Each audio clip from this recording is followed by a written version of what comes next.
بسم اللہ الرحمن الرحیم۔ پیارے بچوں، آج کے سبق میں انشاءاللہ العزیز یاد کرنے کے لیے قرآنی آیت ہوگی، اس کی فضیلت کا بیان ہوگا۔ اس کے بعد پھر ہم انشاءاللہ تعالی چند سنتیں دیکھیں گے، پھر حضور نبی اکرم صلی اللہ علیہ وسلم کی حدیث مبارک آج کی ہوگی، آج کا واقعہ آخر میں ہوگا۔ آیت الکرسی آج کی منتخب قرآنی آیت ہے، اس کی تلاوت میں کرتا ہوں۔ بسم اللہ الرحمن الرحیم۔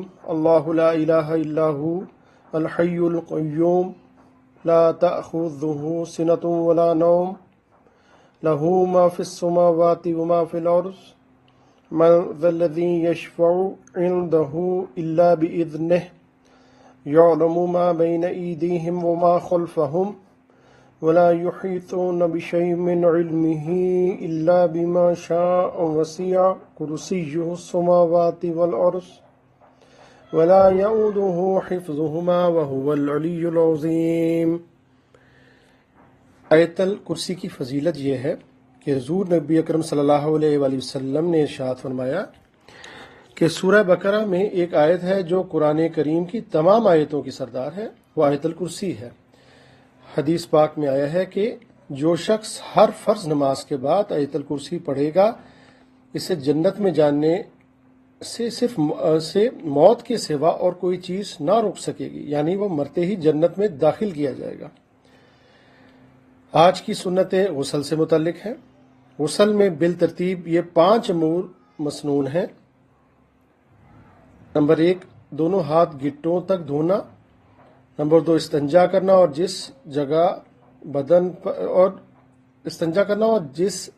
بدن پر نجاست لگی ہو اسے دھونا۔ نمبر 3، ناپاکی دور کرنے کی نیت کرنا۔ 4، پہلے وضو کرنا۔ 5، تمام بدن پر 3 بار پانی بہانا۔ آج کی حدیث شریف، دعا نہ کرنے پر اللہ تعالیٰ کی ناراضگی۔ نبی اکرم صلی اللہ علیہ وسلم نے ارشاد فرمایا، جو شخص اللہ تعالیٰ سے دعا نہیں کرتا اللہ تعالیٰ اس پر غصہ کرتا ہے۔ یہ ترمذی شریف میں ہے۔ آخر میں آج کا واقعہ۔ غزوہ بدر میں حصہ لینے والے 4 مجاہد ایسے بھی ہیں جو ایک ہی ماں کے بیٹے تھے۔ یہ بیٹے حضرت عفرہ رضی اللہ تعالیٰ عنہ کے تھے۔ ان کی پہلی شادی حارث سے ہوئی تھی۔ حارث سے ان کے ہاں 3 بیٹے پیدا ہوئے۔ ان کے نام اوف، موس اور معاذ رضی اللہ تعالیٰ عنہ تھے۔ حارث کے بعد حضرت عفرہ رضی اللہ تعالیٰ عنہ کی شادی بکیر بن یلیل سے ہوئی۔